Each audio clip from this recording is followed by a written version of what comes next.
Jimmy's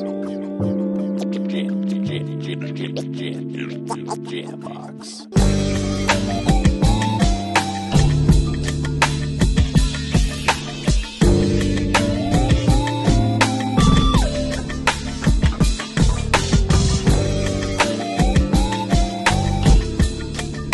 Keep jamming. Hello, everybody. Welcome to another exciting episode, Jimmy's Jam Box. We're here. We're back at it again, and we're going to get on into it. But before we do, as always, please make sure to like, subscribe, push all the buttons, do all the things. You know, I don't know where they are, but you do, and I trust you. With that being said, let's go ahead and get on into it. Here is today's guest. How's it going, y'all? I'm Vews. Hello. Thank you so much for joining us. Why don't you tell us a little bit about, where you're from, what you do, give us that Tinder profile of your involvement with music. Oh, that's a good way to put it, yeah. Well, I'm from Eugene, Oregon, not too far from where we're at, you know. It may or may not be one of the next stops for Jambox in 2024. Really? Okay. Yeah. Okay. Well, if that's a thing, I can plug you with some connections. Hell yeah. Not necessarily my favorite place when it comes to the music industry, just because it's not got a lot going on, which is why I left. You know? Yeah. But it does have a lot going on in terms of talent and people making stuff happen. Mm-hmm. It's just there's only 2 or 3 big venues there. Yeah. There's not many big name artists that come out there for you to open up for. Mm-hmm. So the opportunities just aren't really there for people. But my connection to music is actually, I never really wanted to be a musician. I didn't actually take music classes in school. I wasn't in choir, none of that. I actually just, have a lot of friends, and best friend Cameron Day, plug that real quick. Cameron Day, best friend of mine, known him for 15 years by now. You just found some stream of thought that I had, and I just naturally rhyme. I'm just a wordsmith. I just talk real well and put words together, explain things, paint pictures real well with words. Mm-hmm. And he just kind of, I don't know, he was like, yeah, you're a hop, skip, and a jump away from making bars. What do you mean? Okay. Spit some bars with it, bro. Listen to this. And I'm like, okay, I get you, yeah. And so he started getting me into music. And that's how it all started. And everything else just kind of learned along the way. Okay. Now, growing up, were you around people who did music? Or it was okay. So it wasn't a very musical household? Nah, I grew up poor as shit. I gotcha. Yeah. Okay. There wasn't much opportunity to think about hobbies. Fair. Now, when you did finally get into it, what were some of your early influences? All of the music that I had known and been around. But I don't know. My music, I don't think was ever really much influenced based off of. Or I guess who were just but yeah. Who were just artists you enjoyed then? Artists I enjoyed were quite a few. My music taste is very diverse, I would say. I did actually, I realized I misspoke earlier. I did take cello classes in 4th and 5th grade. Okay. So I played cello for a few years, just learning sheet music. So I never learned music theory. I just learned how the instrument worked. Yeah. So to me, that's not really music, because everybody else actually got to learn theory, but because my situations, I didn't get to actually learn anything of value, unfortunately, but it was still dope. I bought cellos recently, so I'm gonna incorporate that. I'm learning music theory right now too. Oh, hell yeah. So I feel there's value in it all. But yeah, fucking tangent. Freaking tangent, man. No, you're All good. over the place. But yeah. I was Really? at something. I was saying something. No, you're good. What was some of oh god. Oh, the artists. That's Yeah. what it was. So definitely lots of artists that I listened to growing up. I guess lots of hip hop. My dad's from Philly, so I guess a lot of people that got friends from the East Coast or family out there. He's got Philly boy tatted on his arms. He's a little hood. He ain't hood. He doesn't do nothing like that. But he moved out here to get away from that type of thing out there. So he listened to a lot of rap, but it was a lot of Tupac, No Limit records, Mr. P and stuff like that. My mom from Washington, technically. Mhm. I'm pretty sure. I think she spent her first few years in Korea or something. Hmm. Because my grandpa was in the army. Oh, crap. I just realized that we are totally a veteran family. I could have been getting, like, benefits from that. Why didn't I think about that before? We're also a lot of Native American that I don't get benefits from because I just don't want to give people my genetics. Fair. Which is fine. But, yeah, I listened to a lot of hip-hop through him, like, growing up, like, as a child, you know, in my formative years. Mhm. So, of course, there was always like lyricism built in because it was around me a lot. My mom listened to probably a lot more, as some would say, white music, like a lot of more indie and like rock and stuff. Like, fucking, what is it? 3 Doors Down, or is it 3 Days Grace? Both of them. Both. Okay, I didn't remember if one was like a song name or if they were both bands. Well, yeah, they're both bands. Like that type of stuff. I still fuck with that. And like, I definitely I listen to a lot of different types of music. So when it came to making music, I think it was influenced by all of it. But when people ask me like a comparison, I guess, like of like what artists I guess I would put on my distribution to be like, okay, I'm similar to these artists type of thing. Like it'd definitely be like Brother Ali, Immortal Technique, and you know, like J. Cole, people that are very lyrical and like painting stories and talking about certain things. Because like, I don't know, one of the things I tell people is like if you think I know, you know what I said, like you might not, like you might have to listen to it a few times and like get the context, because like you don't know where my sentence actually stopped, where my commas were, because that's the whole point in the way I'm like saying it, is to like make you think one thing but also create like 7 double entendres and like, you know, do all this weird stuff. And somehow I do all of that like on the spot. Most of my music comes from, I don't know, as some would say, the source, the flow state, the you know, the oneness, the thing in me. I don't know. Yahweh. A lot of people say different stuff, but I freestyle a lot of my music and like write it down afterwards, or like find it through a freestyle and try and reincorporate that somehow or recreate it.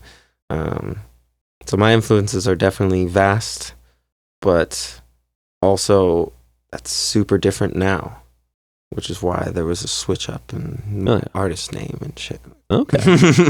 Well, we'll definitely it all up because that's not necessarily always true anymore. You know, that is my heaviest influence when I started for the first few years, but ever since then it changed. Oh yeah. Well, we'll definitely be diving into that in a little bit, but we still got a few more foundation questions, kind of get to know the where you came from part of it. And this next one, this is one we ask early, it's one we ask often, and it's definitely a crowd favorite. What was the first album you ever bought with your own money? Oh man, I don't know. Never really bought albums. I mean, I was born in '97, so like, you know, tech was around then. You know, and I kind of. I guess what was maybe an album you had on like heavy repeat early on then? Repeat. Yeah. I definitely remember when I was super young, I had this little Walkman and I had an LE CD in there. Okay. Dipping in my AirPods.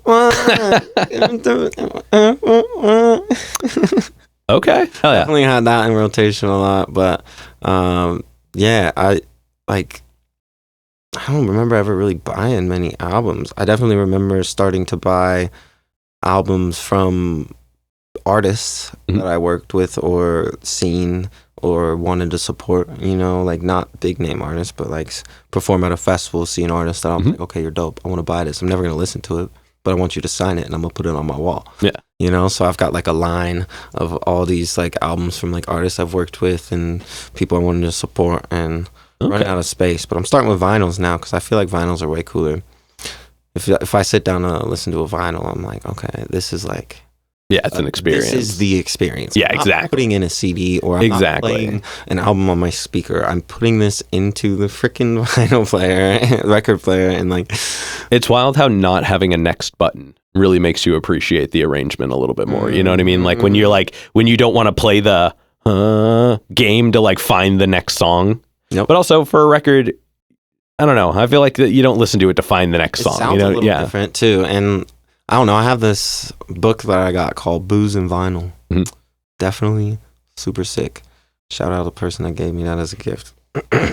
But not gonna take full credit for it. But it's sick. It pairs like a drink with a vinyl record. Oh, interesting. You go buy the record, you go buy the drinks, and you sit there, and everybody drinks the same drink and listens to the record all the way through.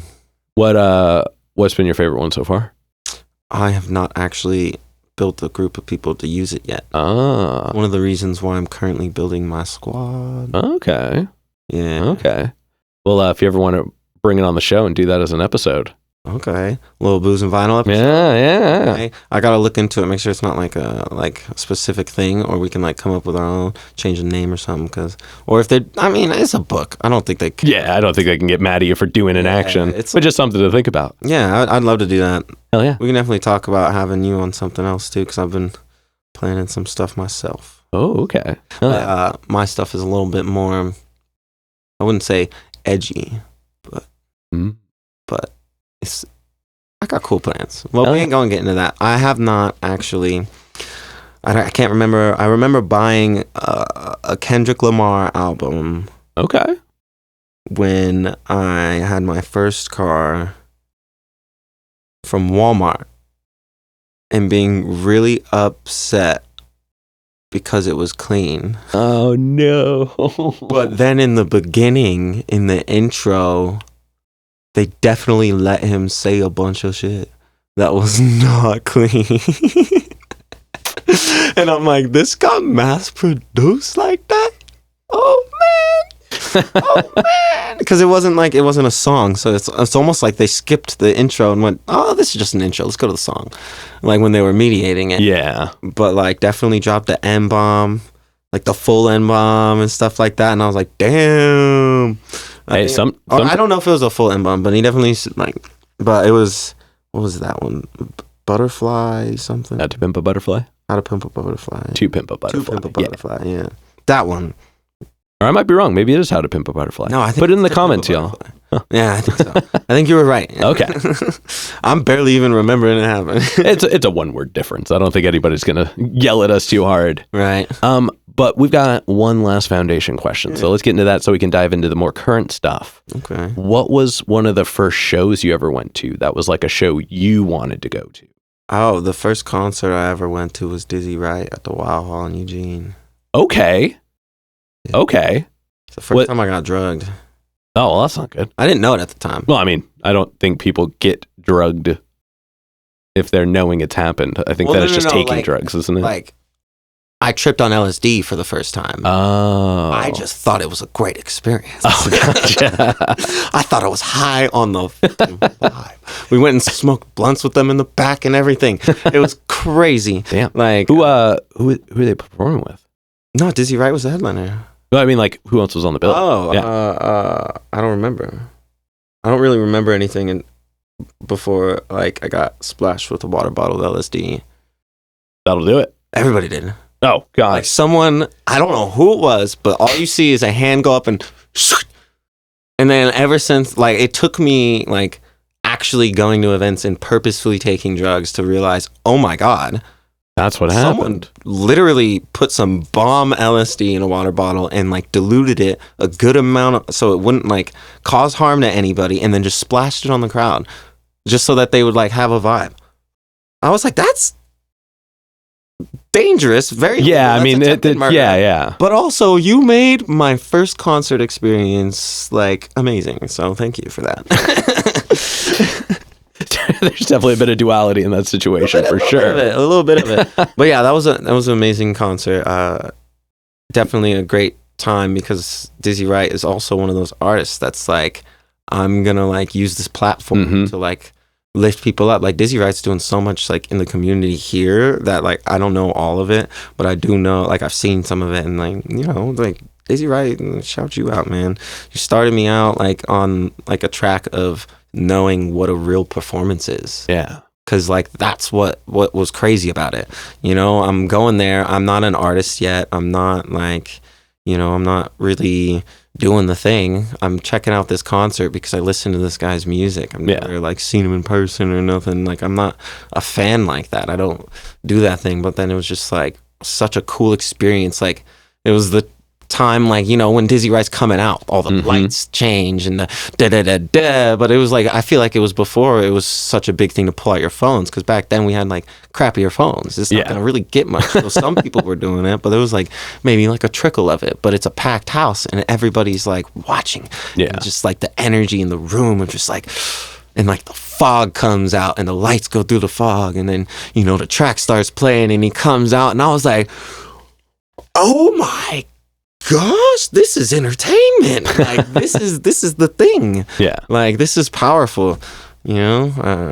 I don't know. I've always known about the power of speaking and like creating different frequencies and sending energy out. Yeah. So like, it was just like such a huge, like I was such a big receptor at that moment, and like I was taking in so much, probably because of LSD.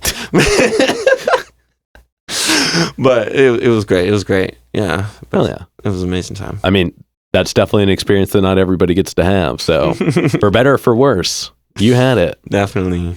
Hell yeah. But let's go ahead and now let's dive into you as the artist now. Okay. We're going to get the easy one out of the way though. How did you pick your name? Oh, well, that was with Cameron. So I used to go by Dominate with a 3 instead of the E. Okay. Here, where's this thing? Yeah, this little logo right here. Little thing. That was a double entendre on its own, because like, if you tell people your artist name's Dominate, they're gonna be like, okay, well, are you talking about having sex? Are you dominating? Like, are you like a trap rapper? Like, what are you doing? And I'm like, oh no, I make conscious music, bro. See, what I'm trying to show you is I dominate life. Okay. Dominique stems from the Latin word dominus, which is Lord or master or something like that. And I always thought to myself, you know, dominus vitae, like the master of living. You know, so like, I dominate this game that we're playing. I'm not here to do anything to you or be any of that. Like, I'm not even a very sexual person. You know what I'm saying? So it was always like a cool little thing. And I was like, this is dope. And like, all my music was not always like all conscious. Like, I definitely made some bops, like a little bit of hype stuff. I performed at a lot of festivals as Dominate, and like then started working with bands and started going around with Funk Dub, this band that was a joke that a couple of my friends came up with, and basically they like got booked off of a joke or something, and they're like, all right, bet, well, hey, you guys want to show up for this thing? And we just kind of screw around, and like literally created like a little jam band in a sense. And then we all were individual artists and all had different groups and did all these different things in different cities. And so like, we were getting booked for festivals just to pull up and make some stuff up on the spot. One of the craziest shows I've ever done was at Oregon Country Fair at Shady Rest with Funk the Kit, which was the actual band that they had. That like, I think 2 of the members were in this band, and they were the ones like dinking around with us in the small one. And like, I go out there and I'm like, I'm freestyling stuff from genres I've never even done. And I'm like, you know, I'm screaming at the crowd. We've got like a 30-foot circle in the center of a massive crowd with fire dancers spinning stuff around, like 10 different fire dancers doing it. And I'm like, this is the craziest thing I've ever done. And I'm just off the whip. But yeah, so like, that was like kind of formative as Dominate, going through all that process. But those people I was with, one of them was Cameron, my best friend. He was there along the whole process. And basically I let him know I didn't feel like it was a good description of myself. I feel like it was not right when I say it to people. I'm like, man, if I introduce myself to you as Dominate, it just doesn't feel right. I'm Dominate. You know what I mean? It's like, sounds like I'm saying my name, which was the main reason I picked it. You know, and it was like, I was like, it's not it. So Cameron and I started just plotting and scheming, you know, trying to figure out different stuff. He's like, man, you're always just showing people, you know, what you see. You're always like, okay, well, this is how I see the world. Maybe you can get a little bit better from that, or like, you know, look at it from a different point of view or have a different perspective. And so we started playing with perspective, and we're like, it's kind of a long word. And we're like, well, it still has the 3 at the end though, you know, it still adds to that whole sitch. And I was like, well, I mean, that doesn't really matter. I liked the D and the 3 because it was like, I played on it with the logos for the 3D aspect, you know? And I was like, all right, that's sick. But so then we ended up coming up with Vews, and then so like VIEWS. And so we were looking up Vews, and we're like, man, is that really like cool for an artist name, and we're like looking up. There's already different people called Vews, all these different companies called Vews, and all this stuff. Yeah. And we're like, okay, well, we could just take the I out, you know? It doesn't have to be spelled right. Everybody's doing weird stuff like that. And a 4-letter word is easy to imprint on someone's mind. RODE, road, you know what I'm saying? Like people, it imprints easier. And like, also we were dabbling with the festival scene and making all different kinds of music. So it's like, also, am I a DJ? Am I an artist? Am I a singer? Am I a band? Am I what? I don't know. It's just Vews. Okay. So, yeah, that's how we came up with Vews. We took the I out of the word, made the logo. This little logo thing right here. This is like a sample merch. We're working on getting some merch together. This would be the Hidden Vews tee because, you know, it's kind of hidden. Just kind of looks like anything. But, yeah, it was actually really sick. And we played around with the logo. It was all mostly his and his ladies' like creative direction on it. I was like, man, I don't care that much. Like, it's so hard for me to like even care. Yeah. Like, I don't want, like, I didn't record music for the first 3 or 4 years of my music career. I was already making $500 to $1,000 a show to perform. I was already putting other people on the stage before I was even recording music. And I was like, dang, like, you know, I had to learn how to record. It was a whole different ball game. Oh, it was a whole nother world for sure. I still am learning right now. I'm still not getting it down perfectly, but I like all these little things that we do nowadays, showing different point of views and forcing you into different point of views with our little events that we kind of throw down. But yeah, that's how I got my name, Vews. Well, and actually that last bit kind of segues well into the next question. Let's talk about your writing process. Let's talk about the making of the music. And we're going to start right at the beginning. So when you get inspired, like when you're ready to make music, you're in the mood, you know, you pull up that first beat. What are some things that you do every time? Like what are you the steps you usually go to get going? Oh, I don't have steps. I keep it honest and true with the nature of it. My music isn't like, I listen to my music and I'm like, damn, how did I come up with that? Like, I have this song that I'm working on right now. And like all of the songs I'm working on right now, even like my writing process is off the top, whatever my energy is at that time. Like it's all where I'm at. Like I don't prepare for it. I don't like, it's not I want to make music. And if I do, it's usually when I'm just sitting there listening to music and I'm like, ooh, maybe I should throw in those instrumentals that I bought from homie. Like, stop letting them sit in the dust, you know? Like, throw those on, and I'm like, okay. And anytime I throw in instrumentals, I throw in my little voice recorder on my other phone. So I'm just like, all right, bopping around, just doing my thing. Like, and then I'll, like, vibe and freestyle something, like, just off the top. And I'm like, oh, cool. Let me pause that recording. Cool. That's a little thing right there. That's a little ditty, little bop, you know? I feel like it just makes it real. I don't want to like make this thing that fits in anybody's box, even my own. Okay. I want it to be honest. Like, that's why our friend group now, we're building, like I said earlier, we're building a squad. Too many to name drop, is there? No, we got Rain Ezra, Gemini, Echo. We got freaking Wavy. Wavy's dope. You had Wavy on here? Hell yeah. Oh yeah, okay. And there's going to be a big shout out portion at the end, just so you know. Well, I'm just saying my squad. Yeah. We are all working on, because we're in different genres, hanging out all the time and then just making a song start to finish in that sitting. Okay. And just boom, done. Because we're trying not to, we've realized that like it's really hard to be an artist and be successful without forcing yourself into a box. Like, otherwise it's really not marketable. Like, you have to have an audience to reach for. Otherwise, what are you spending your money on advertisements for? Yeah. What places are you reaching out to perform at?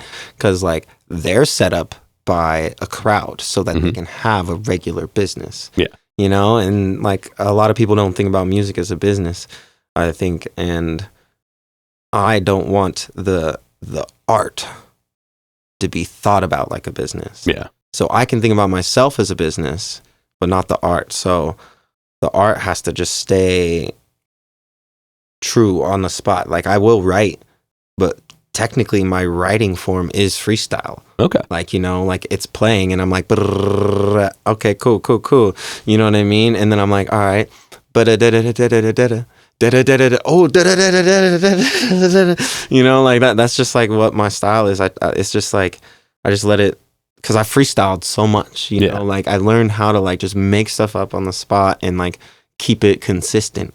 And that. So like, I guess the last time that I sat down and I was like, all right, I'm by myself and I'm gonna throw on a beat and make some music. I threw on some beats from Purple Matter and I put my little voice recorder on and literally came out of it with 3 songs. Like on the voice recorder, like I still have them. It's the full song. I remembered the hook going back through, usually like slightly changed it a little bit, but like straight up, like full song. And then I like wrote it down and those are now songs that are going on my next project. And it's like that's how I prefer my process to be. Okay. I mean, that seems like an effective one. Also, I don't think everybody's out here dual wielding phones. So that's kind of a cool take on it, to just like have a platform where you can like bring up your things to do, but then also instantly have something that can also capture what you're doing. The iPhone can voice record while you're not in the app. So you could just voice record and then go over to your notes and still record. Yeah. But yes, you're right. But I don't actually usually have a phone in my hand. I actually will, like I said, I'll just like set my phone down recording the room. Yeah. And I'll just be, you know, going off the whip, walking around the room, you know, doing my thing, smoking my weed, eating my food, you know, like cleaning, just random stuff. Honestly, I feel like sweeping gives a really good vibe because you can like sweep on a beat, you know what I'm saying? Just make it a percussive part of the track. Oh, actually. Oh. I like that. Yeah, hell yeah. All right, now let's talk about some recent shows that you did. Do you have any cool ones that you've done recently? Ooh. Me personally, I haven't been booking myself that much because I've been focusing about this new band we got, Vews and the Vibes. Okay. Shout out the Vibes.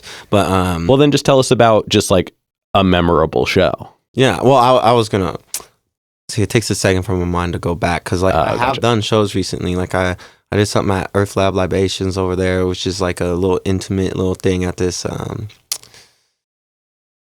beer garden, I think. It might be like a food cart pod, but I'm pretty sure it was just the Earth Lab Libations that I saw there, and they had like, you know, food by there, and it's a cool little spot. But I was mainly going to mention Rain's been bringing me out to a lot of shows, and we've been working on some music together. So basically when Rain's performing, you know, I'm usually there, so she'll like put me on a track or two. So like we went up to Seattle and opened up for Jay Holiday. That was sick. Oh, hell yeah. It's helpful that Rain's also in the band, you know what I mean? So we work together regularly, you know? But yeah, most of the shows we've been doing lately are facilitating. There's this super cool little event going down at Cafe United monthly. Cafe United is like over near the waterfront. And it's called the Rainy Views Showcase. And it's just a showcase that's just not like what people are really used to when it comes to watching people perform.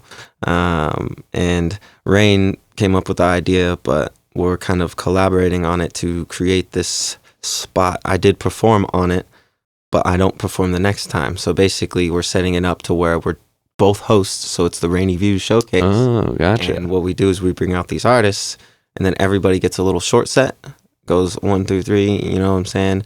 And then a little intermission. Okay. And like everybody's like hanging out and vibing, and then they get another set. Everybody gets another set. So you got to watch everybody twice, do 2 different sets. Oh, like, interesting. It puts things in perspective because then when you like you listen to it, and then if you see Cafe United, you also see the vibe of the place. It's intimate, you know, and you know that's definitely the one that I would say is the coolest that has been happening recently. We're gonna bring back the Vibe Check, which is also a really cool event. Like, I guess the ones that are memorable to me are the ones that aren't just a stereotypical event. You know, that's why I have an entertainment company, is because I want to facilitate the things that aren't normal.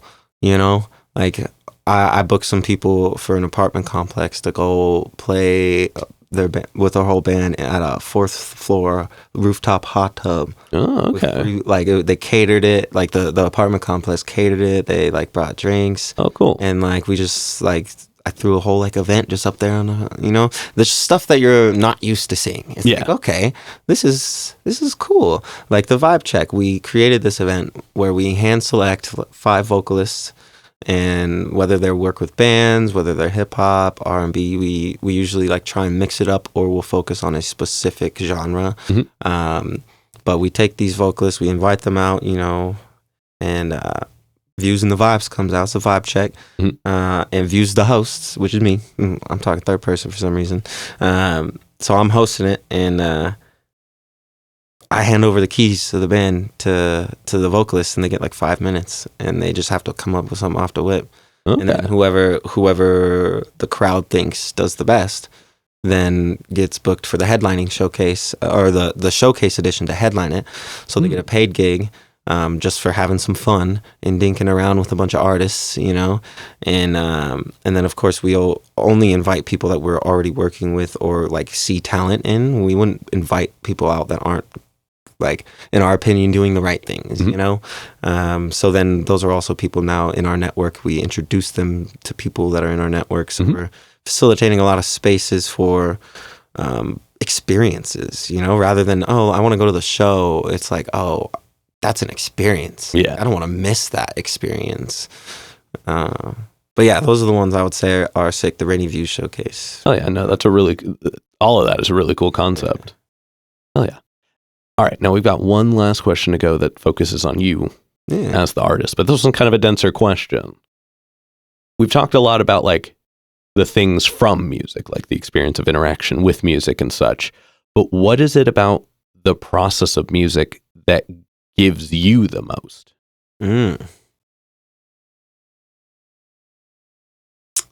Ooh.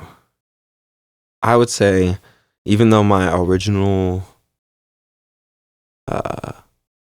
goal wasn't to be a musician, I definitely fell in love with being a performer.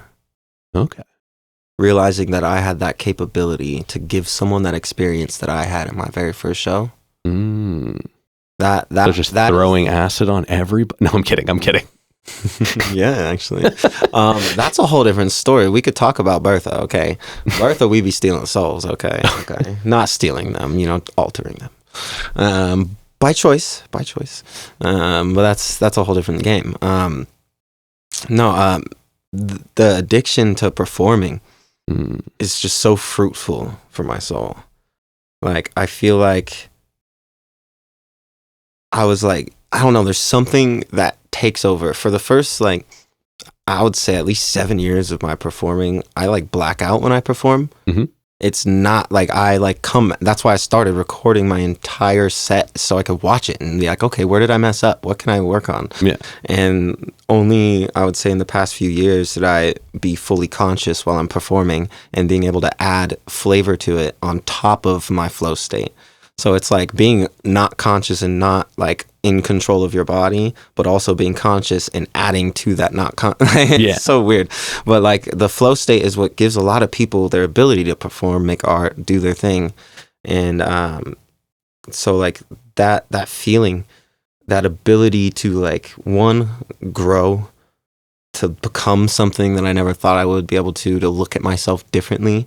I would say music is just like totally made me see myself in a different light. And the expression of inner thought is the one thing that does it all.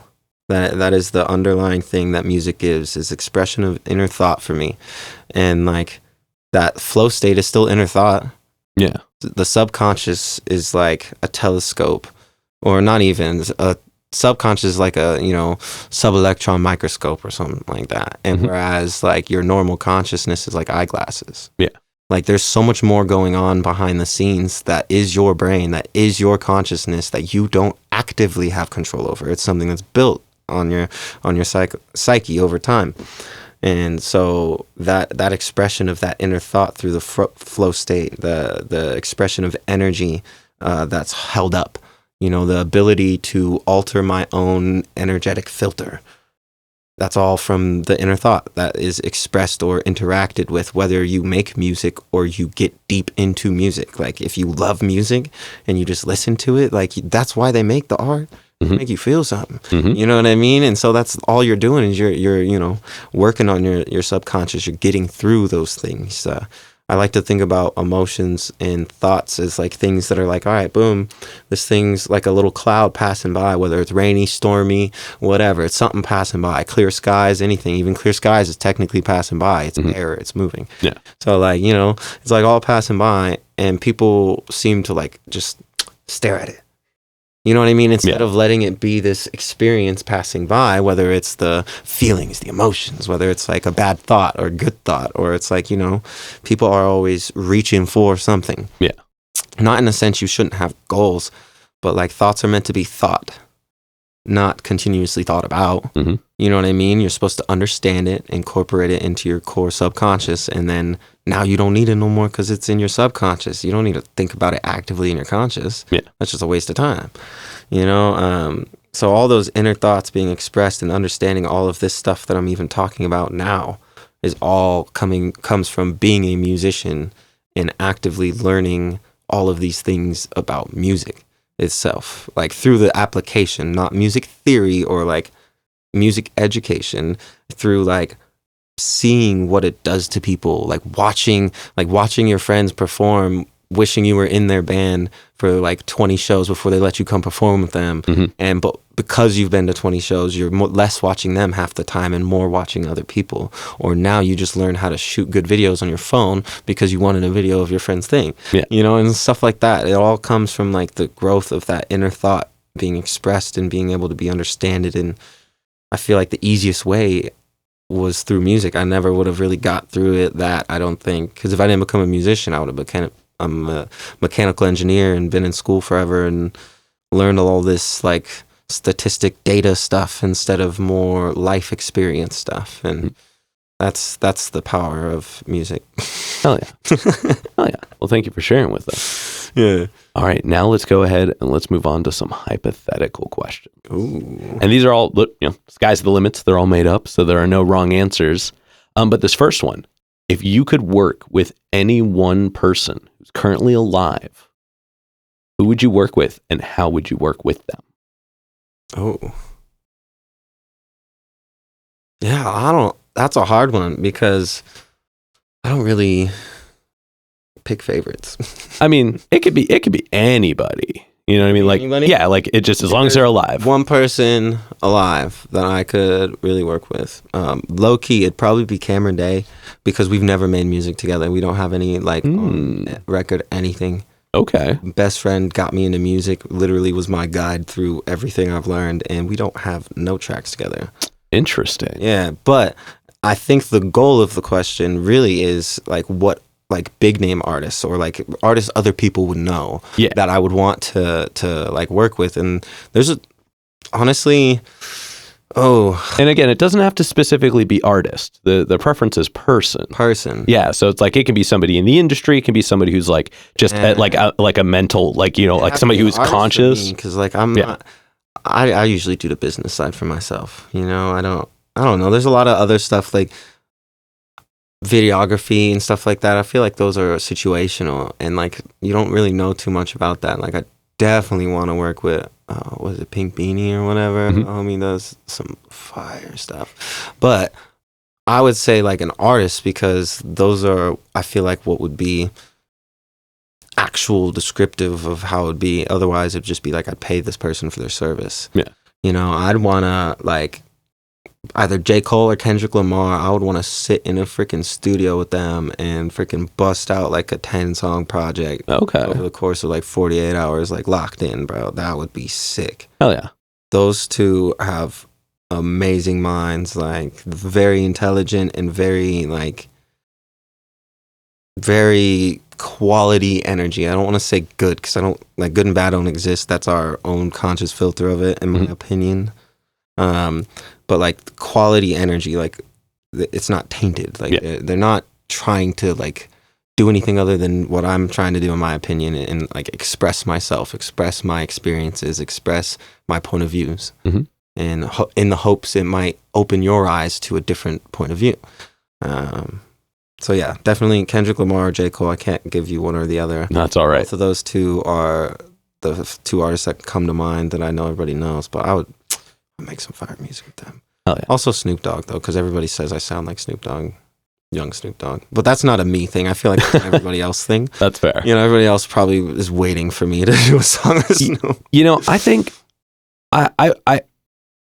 Snoop Dogg did a lot for the community, and yet everybody always picks Lil Wayne over him whenever it comes to the Lil choice. Wayne is one of the best freestylers that I know of, and like definitely a talented artist, but I wouldn't really want to work on music with Lil Wayne because we make different music, you know what I mean? That's kind of like, I would, but it wouldn't be my first pick. You know what I mean? Like a lot of the artists that I'm working with now are varying genres, and like we're working on different genres and different sounds, but like it's just, I wouldn't necessarily want to talk about the same things he would talk about, I think is really what it is. I can't even imagine what a conversation with him would be like. Oh, I would love to have a conversation. I would love to as well. I would love to hang out with him, but I feel like our music just doesn't match up right. Yeah. Like we could make some hype stuff. Like I could definitely, like I have some stuff I'm working on that is like definitely more on the hype side that I definitely could see. Well, let me ask you this then. So as an artist who primarily focuses in the realm of freestyling, I mean, that was his bread and butter. He's been doing that since 6, if I'm not mistaken.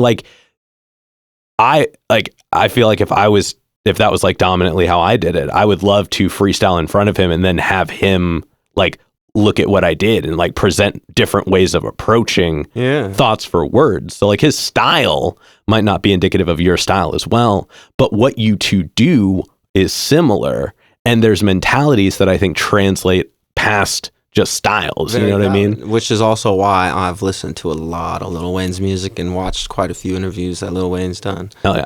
That's why I said like I would love to like work on music with him, but it would have to be like, pretty specific. Yeah. You know what I mean? Not like specific in a sense of what music we worked on, but I'd be like, I'm ready to make some like hype shit. I want to talk my shit. Yeah. Because I do make music like that. I don't believe in fitting in a box. I don't believe in only selecting certain feelings to portray in your music. I don't believe in that. I'm just learning to compartmentalize where I put that music so that everybody knows where to find it. Okay. So if you want this thing, go to this thing. You want this thing, go to this thing. That's why I got a band. That's why I got me. That's why I got collaborative projects. Mm-hmm. That's, you know what I mean? Like, I have a couple of mentors that might not know that they're my mentors right now. I just kind of keep that on the low key because I don't know. I don't look up to people, but I take advice from people and I see people's perspectives as super valuable. You can respect the way somebody interacts with the world. Yeah. You know what I mean? Well, it's to me, it's like I'll shut up my internal thought to take in your expression however long it takes so that I can actually truly understand it. Yeah. And I'll like ask questions and fight any energy that like comes up because of my own like filter, There's only a few people, otherwise it's just like kind of in one ear and out the other, I feel like, for anybody. Like, and it's always, in my opinion, because it's not fully formulated, like people can't present it in a way that's proper. But when you're around people of your caliber on anything, and then like also around people higher caliber than you on the same things you're doing that have been doing it for twice as long, met twice as many artists, done twice as many shows, like it starts being real powerful advice and very helpful and push you towards the things you need to get as an artist and show you how, oh yeah, well, you shouldn't put yourself in a box as music, but there is a box on that song and a box on that song and a box on that. You don't have to like fit in a box as a person or as an artist necessarily, but you do need to present things in a way that is marketable and palatable for the people. It still has to work. Yeah. Like it still has to like agree with the things around it, but you don't only have to be those things. Which is why I say I'm a conscious lo-fi hip-hop artist, is because my bread and butter is some vibes. Like, I don't know, this one song, one of those songs I freestyled, life is way too short to look down, to look past all the things that we have. Yeah. Oh yeah. Life is way, like, that's actually like I literally say, yeah. and then hit it again, like, cause like it's powerful. Like it's every time I perform that song already, like it's just people are just like, damn, like wow, like because I always want stuff to invoke a feeling, but I don't want it to invoke a bad feeling. Yeah. So if you're performing for a crowd that wants some conscious lo-fi hip hop, and I throw in like some freaking funk or some metal step stuff that I'm working on with this producer, like that shit's like hype and headbanging, like jump around. But if you came to sit in a cafe and listen to my expression, that's not gonna match. You know what I mean? It's not necessarily like you kind of have to. You gotta if you want to do the things that are required is boxing things up in categories. You're not in a box. Your space is infinite. You can have as many boxes as you want. That's up to you, you know? Yeah. That's the way I'm starting to see it thanks to these other people. Oh yeah. Oh yeah. And then subsequently, and I think you kind of already answered this, but I don't know if Cameron actually lives here or not. But usually I follow that question up with, if you could work with any one local artist that you haven't gotten to connect with yet, who would you work with? Cameron is definitely in Eugene still. Oh, okay. I'm going to get him up here, though. And when he gets up here, you'll have to chat with him because he's got a story. Hell yeah. Well, Cameron, open invite.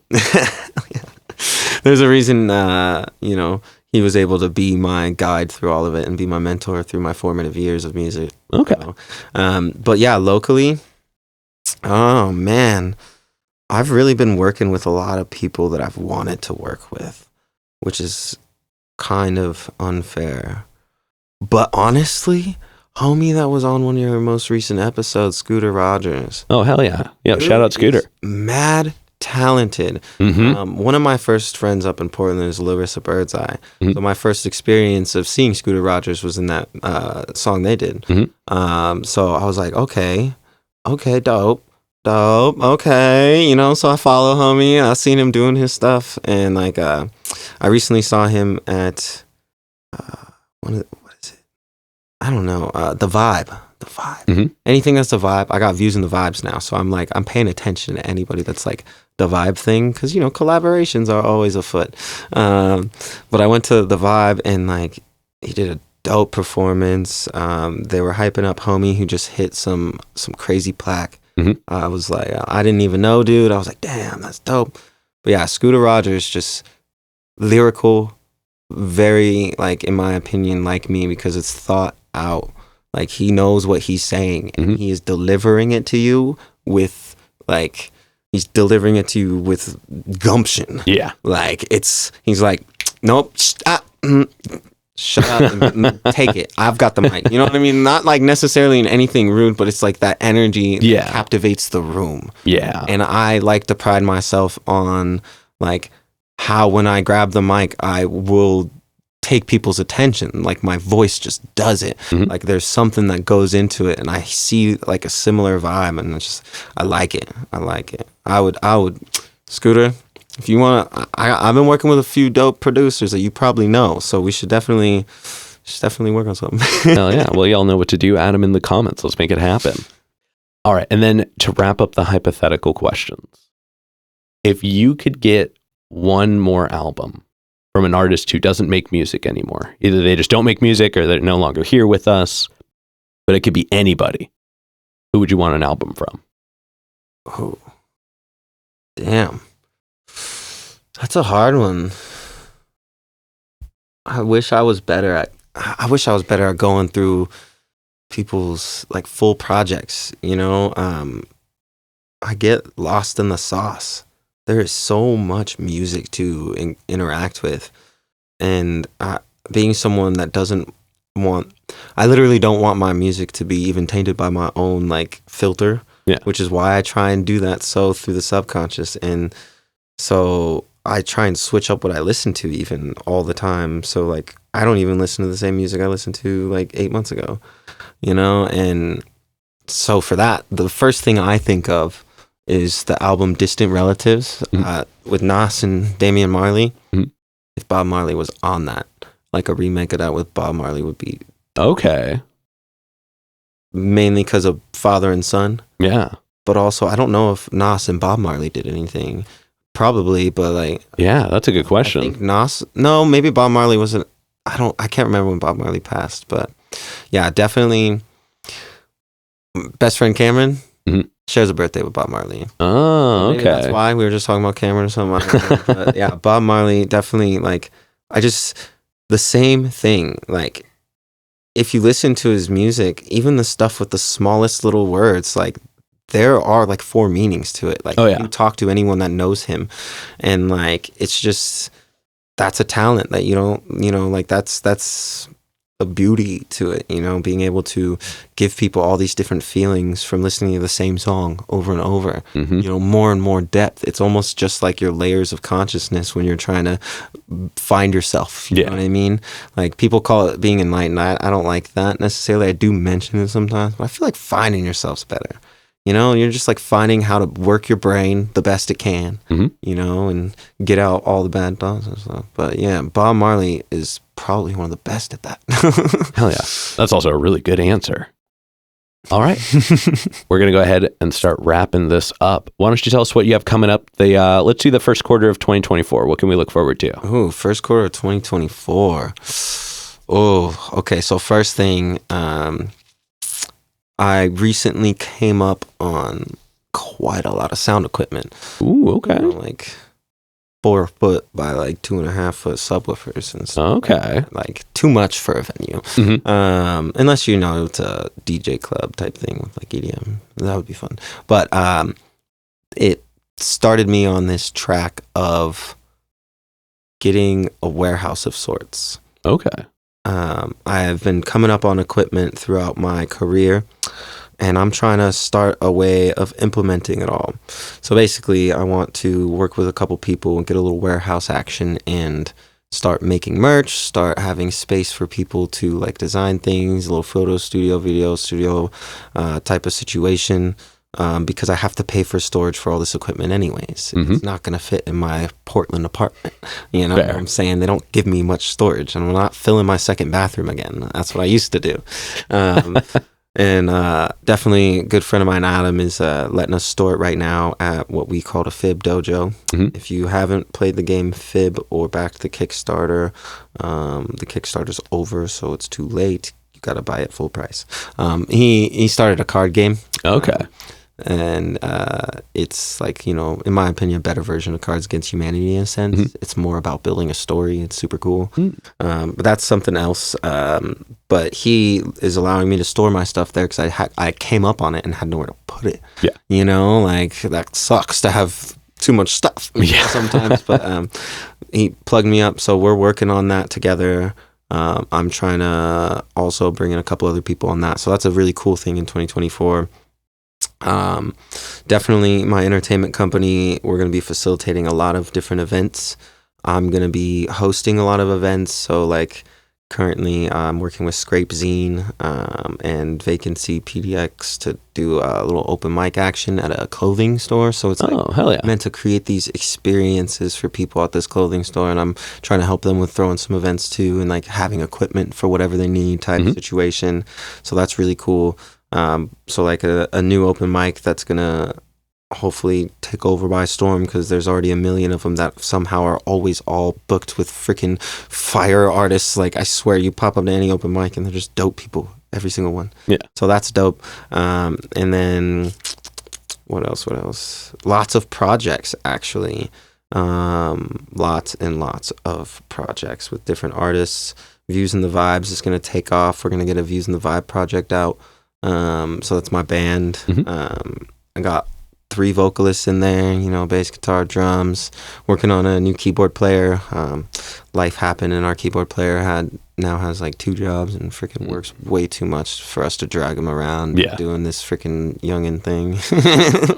But that's probably one of the things I'm looking forward to in facilitating large scale events. We're working on getting a few 40-foot by 60-foot tarps, or not tarps, but canopies, Mhm. and throwing like, any kind of event. We were in 2024, we're thinking myself, my lady, and our team, like we got so many people with separate things, you know, like there's Local Fest Connects over here that's facilitating like local community festivals to connect those communities. And I guess I'll drop this little thing. It's probably not going to be 2024, probably a little farther out, depending on how funding goes. It might be late summer, potentially, but it's called For the People. And I want to give people that are not creatives the ability to feel what we feel when we create. So one of these things that's become a mantra in my life is facilitating a space for growth. So this event For the People is going to be free. It's not going to cost you anything. Every single space, there are going to be different little creative spaces, and you'll go, this space will have interpretive dance. This space will have, I don't have all the spaces locked in. That's another thing with timing and all that. But every space is going to be an interaction for these people to have all of the facilitation for you to create whatever that medium is and take it home with you. So like you want to go do a little painting, you want to go do modeling, you want to be a photographer for a model, you want to go on the mic. There'll be an open mic space, and then there'll be lots of different musical like creative challenges with prizes and things like that anybody can partake in. And like it's meant to attract creatives, anyone that likes music, anyone that wants to interact with the world of music, even if you don't like the music, you know what I'm saying. It's meant to be genreless. It's meant to be for the people to have the feeling that I get when I go in the room when someone's making music or when I'm making music. Oh yeah. So that's probably the coolest thing that's on the docket that nobody really knows about, because I've just been I'm facilitating this space for that to grow first. I didn't want to speak it into existence too early, but I guess this is the spot that you hear about it, For the People. It's kind of, yeah. Well, that's exciting. Definitely looking forward to that. And then for this next one, go ahead and look at the camera and tell everybody how they can find you. Absolutely. So you can find me on any platform, Google, whatever, tell Siri, Vews, Vews. I took the I out and made the logo, so that's how you know it's me.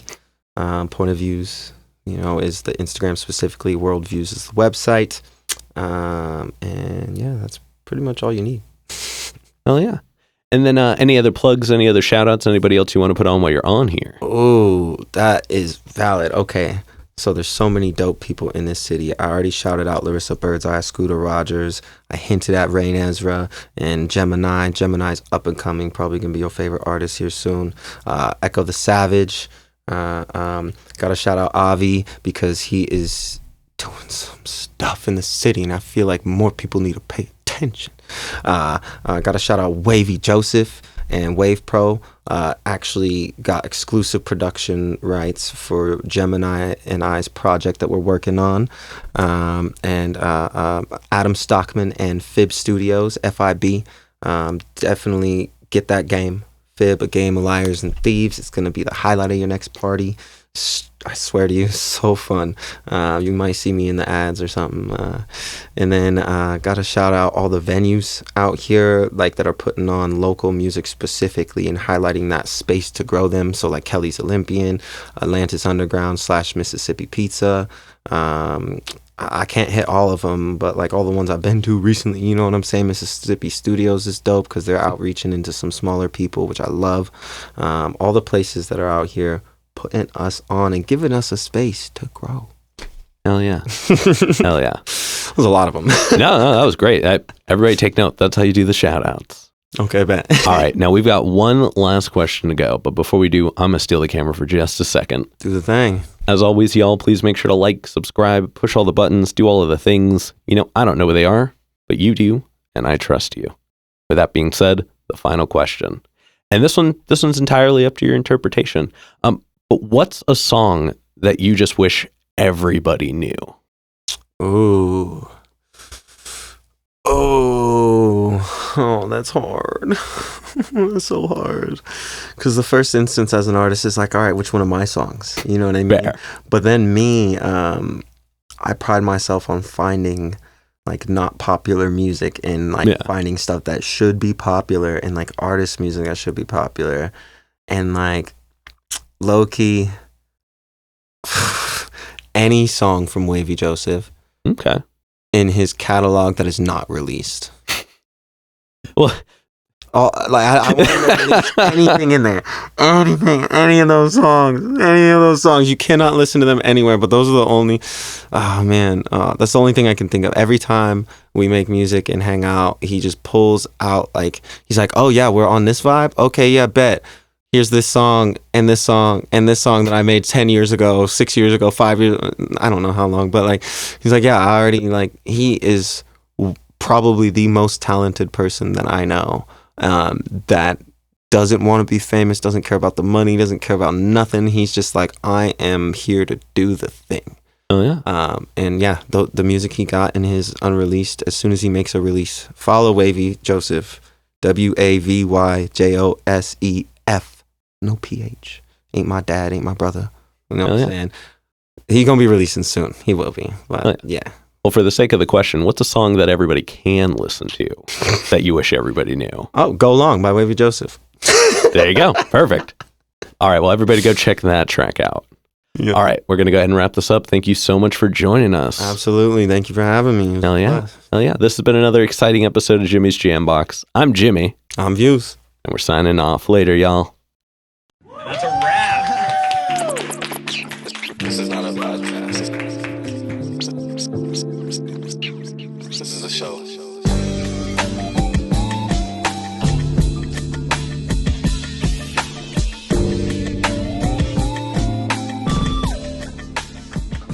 Keep jamming.